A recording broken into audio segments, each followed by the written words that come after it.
सनातन धर्म गृहस्थ का विरोधी नहीं है महाराज। कहां लिखा है कि छोड़ छाड़ के जंगल में जाओ महाराज? राम राम राम। भगवान स्वयं कहेंगे धन्यम गृहस्थ आश्रमम।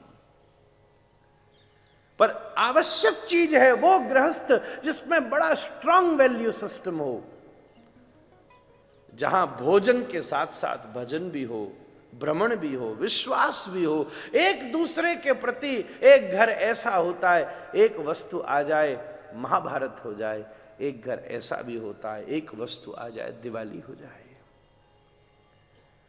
एक दूसरे के हित का संयम रख के जब परिवार को अद्भुतता से व्यक्ति संचालित करता है तो भगवान भी प्रसन्न होकर वहां देवताओं को रहने के लिए भेज देते हैं। अरे ये घर बहुत अच्छा है, जाओ जाओ जाओ यहां जन्म ले आओ। देवता भी प्रतीक्षा करते हैं कि कभी हम भी किसी सदगृहस्थ में जन्म लेके उसके आनंद का अनुभव कर सकें। और जहां ऐसे घर बनते हैं वहीं देवता ध्रुव और प्रहलाद की तरह प्रकट होते हैं, अपना और संपूर्ण कुल का उद्धार कर देते हैं। सच बात तो ये है, ये जितना अद्भुत इसका स्वरूप है उतना कहीं नहीं समझा। रिनाउंसमेंट का मतलब केवल कपड़े रंग देना नहीं होता महाराज। हाँ। कोई वस्तु हो ही ना तो उसे छोड़ना ही पड़ेगा। खाने को कुछ है ही नहीं तो व्रत ही रखना पड़ेगा। 56 भोग लगे हो तब बोलो आज हमारो व्रत है। को शादी करवे को तैयारी ना भयो तो ब्रह्मचारी रहना पड़ेगा महाराज। पर जीवन भर प्रस्ताव मिलते रहे उसके बाद भी कोई भीष्म की तरह ब्रह्मचर्य को अखंड रूप से पालन करे, वही को व्रत अद्भुत है। गृहस्थ तो धर्म अर्थ काम और मोक्ष चतुर्विध पुरुषार्थों की तृप्ति कराता है। सन्यास में तो कई बार कर्मकांड भी छोड़ना पड़ता है, उसके धर्म भी विलग हो जाते हैं, अर्थ से भी बचना पड़ता है, काम का भी निरोध करना पड़ता है। केवल मोक्ष की प्राप्ति के लिए ही उद्यम होता रहता है और कहीं कहीं तो मोक्ष की भी लालसा छोड़नी पड़ती है, क्योंकि जब तक लालसा रहेगी तब तक संन्यासत्व घटित नहीं हो सकता। पर गृहस्थ का वो स्वरूप है धर्म अर्थ काम और मोक्ष चतुर्विध पुरुषार्थों की प्राप्ति करके योग दुर्लभ परमात्मा को सहज से प्राप्त किया जा सकता है। इसलिए भगवान भी सदगृहस्थ की अद्भुत रचना करते हैं। श्री रुक्मणी जी के साथ मंगल विवाह का परम आस्वादन हम सब जनों ने कल किया। मुझसे जाते जाते कोई कौन घर का वो बालक कह रहा था, महाराज जी कईयन ने रुक्मणी कृष्ण कथा सुनी और कईयन ने देखी। अब मैंने कहा ये तो आपकी अपने अपने भाव है महाराज। पर क्या अद्भुत उत्सव का स्वरूप हुआ। प्रथम रात्रि मिलन मंडप में श्री श्याम सुंदर रुक्मणी जी सो मिलवे गई। रुक्मणी जी विराजमान थी, श्याम सुंदर पास में विराजमान है गई। श्याम सुंदर ने प्रसन्नता सो कही, देवी मैं एक बात तो सो पूछना चाहूं। पहली बार दोनों संवाद कर रहे हैं, आज्ञा करो लालन, आज्ञा करो स्वामी, आप कहो। बोले ये बता, जब तैने मोकू पत्र भेजो, जब तैने मोकू हरण करवे को निवेदन कियो, जब तैने मोसू ब्याह कियो, तो तेरी तबीयत तो ठीक थी, तेरी मति तो स्थिर थी। बताओ पहले ही दिना खसम को घरवारी ते पूछ रहे हो कि तेने मोसू शादी खाए को की नहीं, महाराज तू ठीक तो हती। क्यों ऐसी बात क्यों बोलते हो? बोले एक तरफ तो तेरो ब्याह एरो तो शिशुपाल सो और तेने मुंह बुला लियो, कहां शिशुपाल और कहां मैं। वो इतना बड़ो राजा है, वो तो केवल लोग सम्मान सो द्वारिकाधीश के मैं द्वारिकाधीश हूं थोड़ी, द्वारिकाधीश तो उग्रसेन जी हैं। टेक्निकली ये जो राज्य है द्वारिका का, अभी आपको आगे वाको सार रूप में वर्णन करूंगा, कल अवकाश नहीं था। ये लैंड जो है ये रैवत महाराज का लैंड है। रैवत महाराज ने या जमीन को उपहार में श्री बलराम जी को ब्याह के समय दिनों है। श्री बलराम जी और रेवती जी को जब ब्याह भयो, रैवत महाराज हते सतयुग के। अब हर आदमी के अप्रोच है, उन्होंने सोची मोए अपनी छोरी के ताएं बढ़िया, लाली के ताएं बढ़िया दूल्हा चाहिए, कहाँ जामे? बोले फैक्ट्री में ही चलते सीधा शोरूम में क्या जामे। वो सीधा पहुंच गए ब्रह्मा जी के पास। एक क्षण खड़े रहे वहां, तो ब्रह्मा जी उसमें जब कही मेरी लाली के ताएं कोई लाला बताओ बढ़िया, उन्होंने तू इतनी देर ठाड़ा रहो, पृथ्वी में तो सतयुग बीत गया, त्रेता बीत गया, द्वापर भी बीतवे वारो है, जल्दी जाए के कृष्ण के बड़े भैया बलराम सु यहाँ को ब्याह कर। और रैवत महाराज भाग क्या, समस्या ये है गई कि रेवती जी हती सतयुग की और बलराम जी हते द्वापर के। तो रेवती जी हती 80 फुट की, बलराम जी हते 18 फुट के।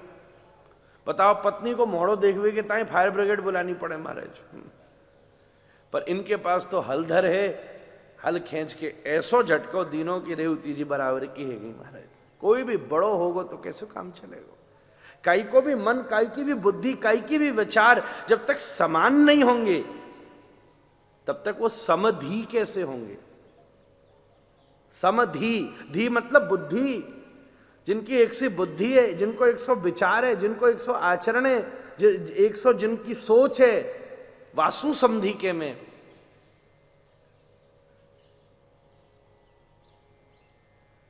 कैसी स्थिति है? ये वास समय रैवत महाराज ने उपहार मांगू, क्योंकि ये तो भक्ते डोर रहे, बोले दामाद तो कर ली ना, इनके पास तो कुछ जमीन जायदाद तो है ना है, तो क्या करें? बोले एक काम करो, यह दे दो जमीन है। तो ये जमीन ऑन डॉक्यूमेंट, कभी कोई वैसे आप सब सीए जन हो इसलिए कह रहा हूं, कोई प्रॉपर्टी डिस्प्यूट हो जाए तो द्वारिका की भूमि बाबा बलराम जी ले जाएंगे महाराज, क्योंकि उनके नाम पे गिफ्ट डीड बनी है महाराज। और या कि जो लीगल ऑनरशिप है वो तो बलराम जी के पास है, पर या को जो टेक्निकली हैंडल कर रहे हो वो उग्रसेन जी हैं। और जय जयकार है रही है हमारे लालन की महाराज। बोल द्वारिकाधीश की जय। केवे की बात है कछु ना है महाराज। तो काम में और कहां शिशुपाल, ये तो केवे केवन के ताई है, वो तो पक्को असली राजा है महाराज।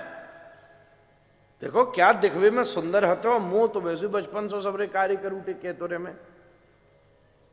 कहां शिशुपाल, कहां में वाकू देखो, कितनो धनवान, कितनो यशवान, कितनो कुलवान, कितनो विद्वान, कितनो अर्थवान, और हम बचपन से चोर जार सब केतुरे में माखन चुरातो, गैया चरातो, न आप में पैसा कछु खास न कोई चीज, हम तो ऐसो ही है डोलम डोल महाराज। तो मैं यही मारे पूछना चाह रहा हूं कि तेने मोसू जो ब्याह की नो, सोच समझ तो लेनी थी।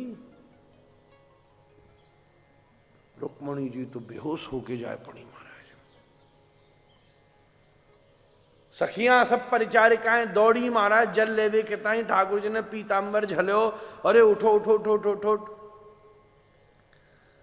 रुक्मणी जी ने थोड़ी देर में आंखें खोली, आंख लाल है रही महाराज। क्या बात करते हो श्याम सुंदर तुम मुझसे?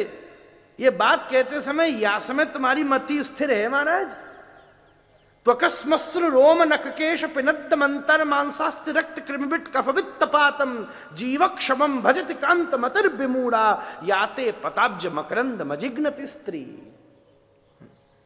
वाल्मीकि रामायण का सीताराम संवाद और श्रीमद् भागवत का रुक्मणी कृष्ण संवाद। मैं तो एक बार निवेदन करूं, ब्याह के पश्चात सबसे पहले अगर भारतीय नवदंपति इन संवादों का अध्ययन करें तो वो उस गृहस्थ शिखर का निर्माण कर सकते हैं जो सारे समाज के लिए आदर्श रूप में स्थापित हो। ऐसी हमारी बड़े महाराज की कहनी है महाराज। क्या दोनों ने एक दूसरे को भाव व्यक्त की नहीं। आप शिशुपाल की प्रशंसा करें, ठाकुर जी का एक स्वभाव है, वो अपनो करवे से पहले एक बार ठोक बजा ले महाराज। मैं वादना भी कही ना आप सौ, कल भी कही, ये पक्को अपनो है कि ना है, क्योंकि बस जाके ठाकुर जी है जाए, बाकी वो पूरे है जाए महाराज।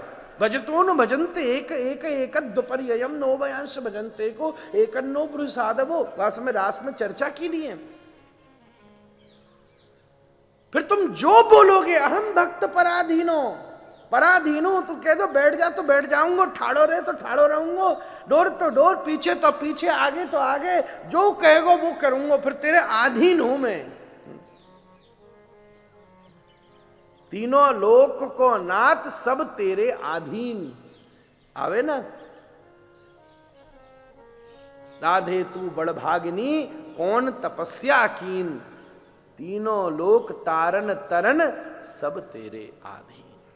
ये ठाकुर जी को सोहा।